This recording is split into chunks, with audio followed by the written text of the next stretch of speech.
दिसतोय परक्याचा फुलाच चेहरासा दिसतोय परक्याचा नसे सुटणार नाजूक गुंता दोष न चरख्याचा फुले मी म्हटले जे होते पाहुणे ते तरी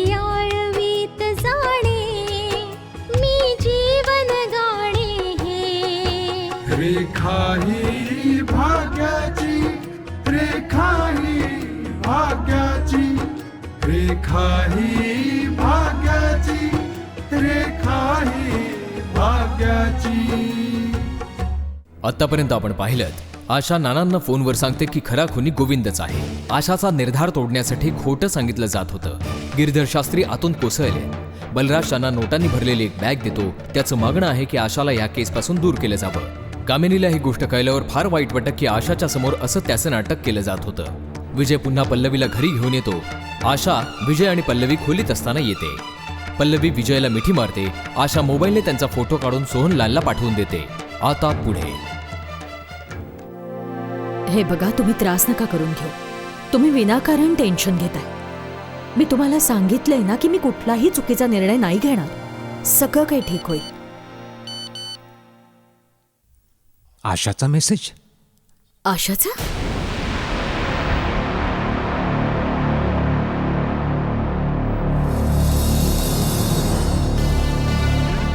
काय झालं? पल्लवीला कुठे पाठवलंस तू? यावेळी कुठे आहे ती? ये रे माझ्या मागल्या. का तुम्ही तिच्या मागे लागलात? तुला माहित तरी आहे का तुझी भाची कुठे जाते, काय करते? की तू तिला कुठल्याही पायरीपर्यंत घसरण्याची आणि अधोगतीला जाण्याची सूट दिली आहेस. पण झालंय तरी काय? हे बघ, तू डोळे उघडून बघ तुझी भाची काय करते ते. तू काय तिला हे सगळं करण्यासाठी पाठवलं होतंस? पल्लवीने सगळी लाज शरम विकून खाल्लेली आहे. प्रेमाच्या उन्मादात आंधळी झाली आहे ती. बघ, अगदी नीट बघ. हा आजचाच फोटो आहे ना? हाच ड्रेस घालून घरातून गेली होती ना ती? कदाचित आशाने आपल्याला हा फोटो मुद्दामून पाठवलाय कारण तिला आपल्याला पल्लवीचं खरं रूप दाखवायचं. आणि आशाने हा फोटो पाठवलाय याचा अर्थ हा आहे की हा विजयच्या बेडरूम मधला फोटो आहे. कामिनीने मला जे फोनवर सांगितलं होतं ते चुकीचं नव्हतं सांगितलं. ही पल्लवी कोणत्या हक्काने विजयच्या बेडरूम मध्ये जायला लागली आहे. मला त्यावेळेला ते ऐकून खूप वाईट वाटलं होतं. पण आता तर खरी गोष्ट माझ्या समोर आली आणि तू देखील या सत्याला खोटं नाही ठरवू शकत. मी म्हटलं होतं ना की मी बायको आहे आणि ज्या दिवशी मी ठरवेन त्या दिवशी ह्या नात्यापुढे डी एंड लागेल. बघ, आला फोन. हॅलो. तू हा फोटो पाठवलायस? हो, कारण नुसत्या सांगण्यावर तुमचा विश्वास बसला नसता म्हणून पुरावा म्हणून फोटो पाठवला मी. पल्लवी कुठे आहे? इथेच माझ्या बेडरूम मध्ये विजय बरोबर. अगदी तशीच आहे जशी फोटो तुम्ही पाहिली आहे. फोन दे पल्लवीला.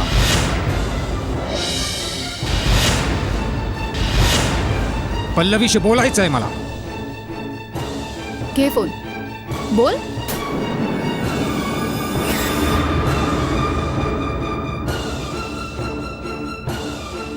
हॅलो. पल्लवी, तू लगेच घरी ये. आत्ताच्या आत्ता निघ तिथून. सोहन काका माझं जरा ऐका. मला तुम्हाला काय हेच दिवस दाखवायचे बाकी होते आता? हेच गुण उधळायचे होते? नाही मावशी, मी ते विजय मावशी ते मी तुला समजवते. आता कुठल्याही स्पष्टीकरणाची गरज नाहीये पल्लवी. तिथून निघ आणि घरी ये सरळ. हो मावशी.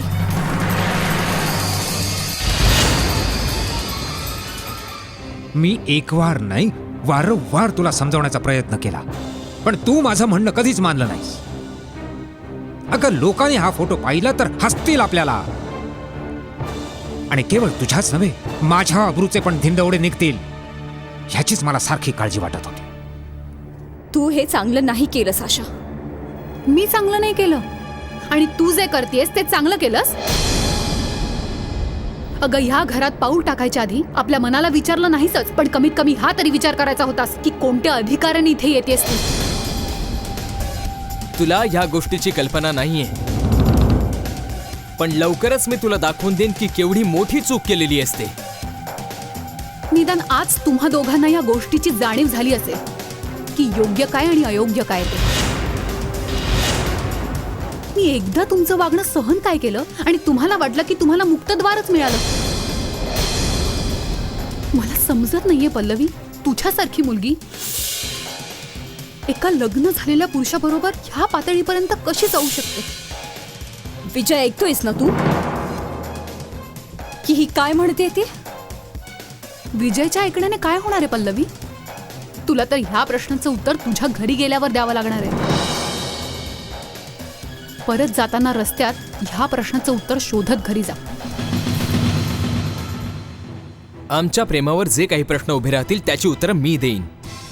तू असं समजू नकोस की तू जिंकलीयस. तुझ्या या अशा कृतीने मी विजयपासून दूर नाही होऊ शकत. तू आमच्या प्रेमाला बदनाम करायचा प्रयत्न केलायस ना, तू ह्यात कधीच यशस्वी होऊ नाही शकत. ह्या बदनाम प्रेमाला तूच हृदयाशी कवटाळल्यास पल्लवी. मी तुला वारंवार समजावलं की अशी नाती केवळ बदनामी आणि अपमान पदरी घालतात, दुसरं काही नाही. आणि तुला तर विजयाच्या मार्गातून दूर व्हावंच लागणार. शक्यच नाही. मी विजयवर प्रेम केले, प्रेम. आणि माझं प्रेम इतकं दुबळं नाहीये. प्रेम? ह्या प्रेमाला काय नाव देशील पल्लवी?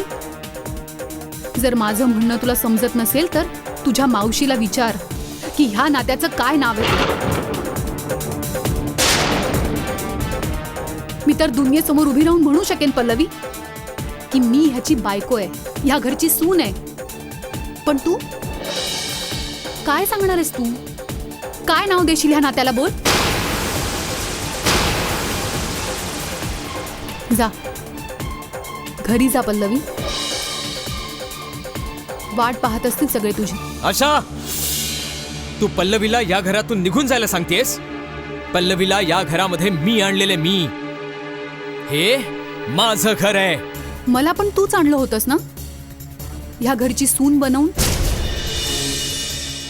हा, फरक केवळ इतकाच आहे की मी पल्लवी सारखी नव्हते आले, सप्तपदी पूर्ण करून आले होते. पल्लवी, ह्या घरात तू जितका काही वेळ घालवलास तो तुझ्यासाठी पुरेसा. आणि पुन्हा जेव्हा या घरात पाऊल ठेवायला येशील तेव्हा या नात्याचं नाव विचारून ये. किमान सांगू तरी शकशील की कुठल्या नात्याने तू ह्या घरात पाऊल टाकलं असते.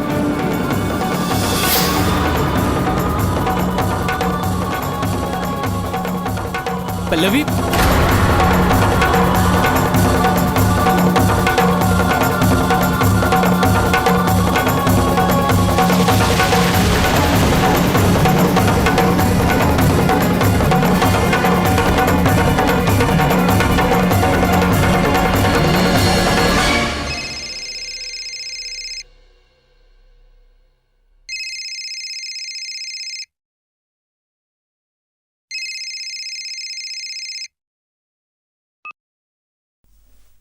हाय आभा, कशी आहेस? मी ठीक आहे आशिष. तुम्ही मला फोन केला होता? हो आभा, मी तुला फोन केला होता. मला काही सांगायचं होतं तुला. I am so sorry Ashish. मी त्यावेळी किचनमध्ये होते त्यामुळे तुमचा फोन नाही घेऊ शकले. बोला, काय सांगायचंय? आभा, खरं तर ज्या गोष्टीमुळे इतकं कन्फ्युजन झालं होतं ती गोष्ट आता स्पष्ट झाली. आणि आभा, ही गोष्ट आता स्पष्ट झाली की ह्या केसमधील गुन्हेगार दुसरा कोणी नाही आहे, केवळ आणि केवळ गोविंद आहे. आणि आशाला पण ही गोष्ट आता समजली आणि यासाठीच आशाला ही केस सोडायची नाहीये. हे बघा, राहू द्या हे सगळं आशिष. आता ही गोष्ट संपून गेली. आभा, हे काय बोलतेस तू? मला तर तुला एवढं सांगायचं होतं की तू बाबांना आता जाऊन समजाव. आता बाबांना काळजी करायची मुळीच गरज नाहीये. आशिष, बाबांनी तशीही हार मानली आहे. ते केस नंतर हरतील, पण ते हिम्मत आत्ताच हरलेत. आज बलराज अरोरा पण आले होते घरी आणि बाबांनी आज त्यांच्या समक्षही मान्य केलंय की आता ते ह्या केसच्या बाबतीत कुठलंही पाऊल उचलणार नाही. म्हणजे थोडक्यात आता ही गोष्ट संपली आहे आशिष. आभा, हे काय बोलतेस तू? ही तर किनारा गाठल्यावर बुडून मारायची गोष्ट झाली. हे पहा आभा, तू बाबांना समजाव प्लीज. आता तो विषय संपलाय आशिष. आता भलं ह्यातच आहे की हे सगळं विसरून जावं. आणि आशाजींना पण सांग की त्यांनी पण हे सगळं आता विसरून जावं. बस, चला ठेवते मी. बाय. आभा,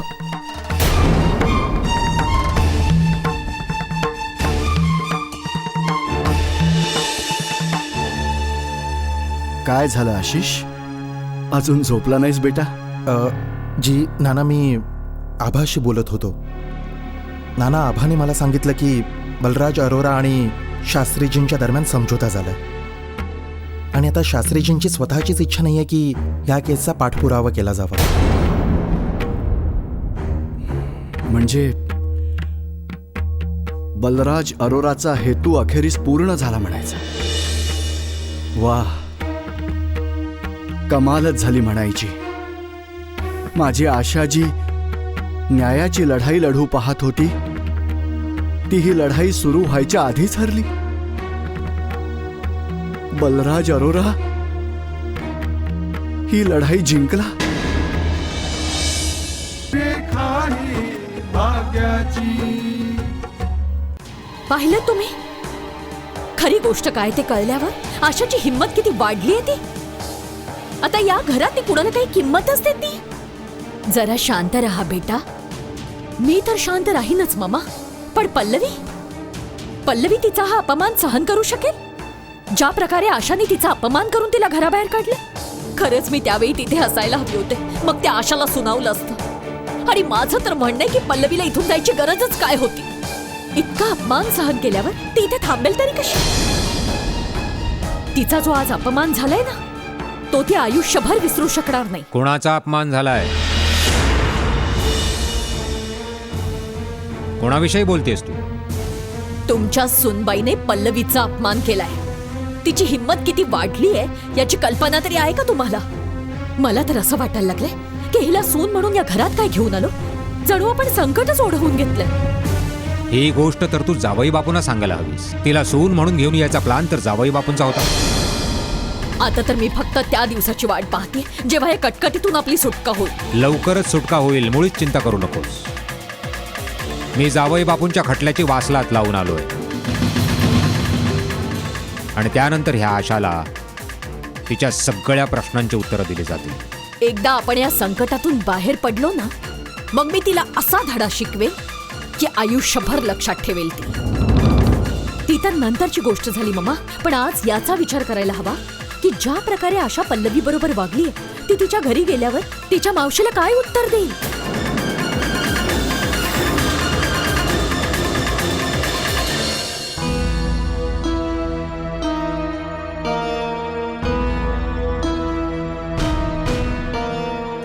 कुठे राहिली ही पल्लवी? आली कशी नाही अजून? फोन कर आणि विचार तिला. पप्पा, तुम्ही का रागवताय पप्पा? दीदी येईल की हो. तुम्ही शांत व्हा आधी प्लीज. कसा शांत राहू बेटा? ती आपल्या घरी राहते. तिच्या आईने एका विश्वासानेच तिला आपल्या घरी पाठवलंय ना. पप्पा, म्हणूनच तर मी सांगते की शांत व्हा तुम्ही. कारण की पल्लवी दीदीवर तुम्हा दोघांचा तितका अधिकार नाहीये जितका तुम्हाला वाटतोय. जर आम्ही पल्लवीला आपली मानत असू ना तर अधिकारही आहेच आमचा तिच्यावर. प्रेमाचा अर्थ हा नाहीये जो आम्ही फोटोत पाहिलाय. तिला या गोष्टीचं उत्तर तर द्यावंच लागणार आहे. मावशी ते मी तुला विजयला भेटायची परवानगी काय दिली? तू तर आपल्या सगळ्या सीमा ओलांडल्यास. मावशी ते चुप. रेखा ही भाग्याची. तू विजयवर प्रेम करतेस पण प्रेमाची सुद्धा आपली एक मर्यादा असते. आणि मला हे असं कधीच वाटलं नव्हतं की प्रेमात तू इतकी पुढे निघून जाशील म्हणून. पप्पा पप्पा प्लीज.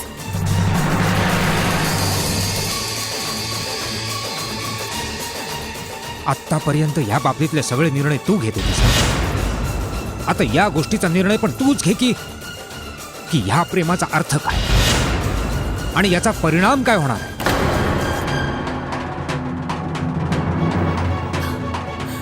मी विजयवर प्रेम करते आणि विजयच माझा जीवनसाथी बनेल. थांब पल्लवी. एका लग्न झालेल्या माणसाबरोबर आयुष्य घालवण्याचे स्वप्न पाहतेस तू. खरं तर त्याच्या प्रेमापोटी आंधळी झालीयस तू. सत्य काय आहे ते ओळखता येत नाहीये तुला. मला फक्त एकच सत्य ठाऊक आहे की मी विजयवर प्रेम करते. आणि कुठल्या लग्नाच्या गोष्टी सांगताय तुम्ही? सोहन काका, तुम्हाला पण माहितीये की ते लग्न नव्हतं, अपघात होता. अपघात का असेना पण लग्न तर झालंय ना. आज आशाला विजयची पत्नी म्हटलं जात आहे आणि या गोष्टीचा तुला विसर पडता कामा नाहीये. मी तर इतकंच जाणते की विजय आशावर नव्हे माझ्यावर प्रेम करतो.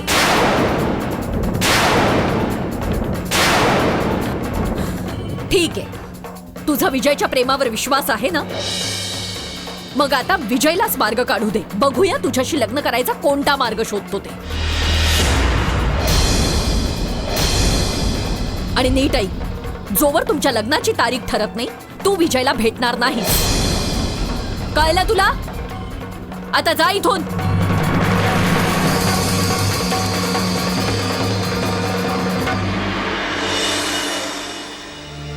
आशा हे पहा, तू जे काही केलंस ते अगदी बरोबर केलंस. हे पहा, आपण समजावलं तरी ती लोक समजून घेत नाहीत. आणि ज्या प्रकारे तू पल्लवीचा फोटो पाठवून खरी परिस्थिती समोर आणलीस ती अगदी खरी आहे. आणि ते खरंच आहे. Don't worry about that. हे बघ, मी नानांच्या बरोबर बोलेन, ठीक आहे? आणि त्यांचा फोन आला तर नाना त्यांच्याशी बोलतील. ओके, तू स्वतःची काळजी घे. Okay, bye. आशिष, काय झालं बेटा? नाना, खरं तर काल रात्री विजय पुन्हा पल्लवीला घरी घेऊन आला होता. काय? हो. बाबा, आशाने मला फोन करून पल्लवीच्या बाबतीत सांगितले. मी सोहनलालला पण फोन केला, पण सोहनलालने पल्लवीला थांबवण्यासाठी काहीच केलं नाही. कदाचित तुमच्या सांगण्यावर त्या लोकांचा विश्वास बसला नसेल आंटी, पण आता त्या लोकांना तुमच्या सांगण्यावर विश्वास ठेवावाच लागेल. नाना, खरं तर आशाने विजय आणि पल्लवीचा एक असा फोटो तिथे पाठवला आहे, तो पाहिल्यावर त्या लोकांना ह्याची जाणीव होईल की पल्लवी कोणत्या चुकीच्या मार्गाने जात आहे ते. हो बेटा, पल्लवी चुकीच्या मार्गानेच जात आहे. पण आशाशी जर तुझं बोलणं झालं तर तिला हे समजाव की कोणतीही अशी गोष्ट करू नकोस ज्यामुळे पल्लवीची बदनामी होईल. बिचारीचं उभं आयुष्य अजून जायचंय. बाबा, ही गोष्ट पल्लवीला का समजत नाहीये की ती आशाच्या सुखात काटे पसरवतीये? तुम्ही आशाला समजवायला सांगता? आशिष, आशाने जे काही केलं ते अगदी योग्यच आहे. विजय आणि त्याच्या घरच्या लोकांनी पण ही गोष्ट नीटपणे समजून घ्यायला हवी नाना, की आशा म्हणजे कोणी अशिक्षित स्त्री नाहीये जिला हे लोक अशा प्रकारे दाबून ठेवू शकतील. आणि नाना, ही अगदी साधी गोष्ट आहे की जर ते लोक आशाची पर्वा करत नसतील तर आशाने देखील त्यांची पर्वा करता कामा नये. बेटा, नात्यांचा सर्वात मोठा शत्रू असतो अहंकार. जर नात्यांमध्ये अहंकारानं शिरकाव केला तर नाती हळूहळू संपतात. माझी ही इच्छा नाहीये की आशामध्ये असा अहंकार यावा की ती त्या घरची सून आहे आणि त्यामुळे तिने कोणाची पर्वाच करू नये. सॉरी बाबा, पण माझी पूर्ण खात्री आहे की आशा तिची सून म्हणून असलेली सगळी कर्तव्य पार पाडते. ती या केसवर काम करते, पण खरी गोष्ट ही आहे की तिला गोविंदला जेलमध्ये पाठवायचंय आणि ह्या कारणामुळे ती लोक तिला कुठलंही स्वातंत्र्य देत नाहीये. आता तर तो मुद्दा पण राहिलेला नाहीये आंटी. काय? हो आंटी, खरं तर बलराज अरोराने शास्त्रीजींशी समझोता केलाय आणि त्या शास्त्रीजींची स्वतःची इच्छा नाहीये की आशाने ही केस दाखवावी आणि शास्त्रीजींना स्वतःला देखील ही केस इथेच थांबवायची. पण आशिष, आशा तर गोविंदच्या केसच्या तयारीला जुंपली. आता ह्याला मी आशाची हार मानू की मग मानू कायद्याची हार? रेखा ही भाग्याची. बाबाजी, मला तर समजेन असं झालंय की आपण लोक काय करतोय. आता काय ह्या घरात आपल्याला त्या कालच्या पोरीसमोर मान चुकून राहावं लागणार तिच्यासमोर. अरे काल तिने पल्लवीचा अपमान करून तिला घराबाहेर काढलं. बाबाजी, मी तर सांगतो तुम्हाला, अशा गोष्टींनी तिची हिंमत आणखी वाढत जाईल आणि एक दिवस असा येईल की जे तिच्या मनात येईल तेच ती करेल. इथून गेल्यानंतर ठाऊक नाही पल्लवीचं घरी काय काय झालं असेल ते. तिने आतापर्यंत मला एक फोन पण नाही केलाय. तू तिला फोन करून विचार ना बेटा. काय विचारू मम्मी? मला ठाऊक आहे की पल्लवीच्या सोहन काकांना एक संधीच हवी होती जी आशाने त्यांना दिलेली आहे. आणि आपण ही गोष्ट विसरू शकत नाही ना की पल्लवीच्या मावशीचे पती आशाचे वडीलच आहेत. अरे आशाने जाणून बुजून ही खेळी खेळली, कारण पल्लवीने तिच्या समोर सांगितलं होतं की ती विजयला वाचवेल आणि गोविंदलाही. म्हणूनच आशाने सगळ्यात आधी पल्लवीचाच काटा काढायचा असं ठरवलं. दुसऱ्या कुणाला नाही, पल्लवीला घाबरते ती. मी कोणालाही घाबरत नाही. घाबरला आहात तर तुम्ही सर्व लोक. म्हणून तर पल्लवी तुम्हा लोकांसाठी एकुलता एक आधार बनली होती. मी एकच गोष्ट पाहिली आणि ऐकली आहे की सत्याला गाडून टाकणारा कोणीही जन्माला आलेला नाही. मग पल्लवी काय करू शकणार होती? कोर्टासमोर खरं काय ते येणार आणि नक्कीच येणार. बाबाजी, पाहिलं तुम्ही हिची हिंमत कशी वाढत चालली ती. त्याची ही हिंमतच तर तोडायची. आणि फारच हिंमत जर वाढली असेल तर ती तोडायला पण आणखी मजा येते. हिची हिंमत पण तुटेल. केस लढण्याचा पक्का ठरवून बसली आहे ना. बघतो कशी केस लढते ती. म्हणजे आता तुम्हाला असं वाटतंय की मला केस लढवण्यापासून थांबवता येईल? मी तुला केस लढण्यापासून नाही रोखणार. तुला केस लढण्यापासून रोखेल ती.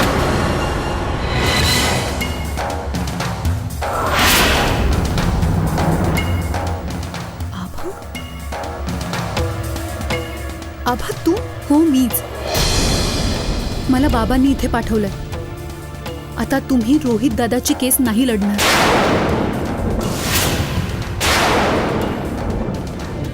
पण आपण ही गोष्ट विसरता कामा नये की आशा एक वकील आहे आणि तो गिरधर शास्त्री, ज्या तऱ्हेने अजून त्याने एक शब्दही बोलला नव्हता, जो हे मान्यच करायला तयार नव्हता, त्याने कसं काय मान्य केलं? कारण की तुमच्यासारख्या बायका ना कोणाचा मान राखू शकतात आणि ना कोणत्याही सन्मानाला पात्र असू शकतात. असं आता दाखवते.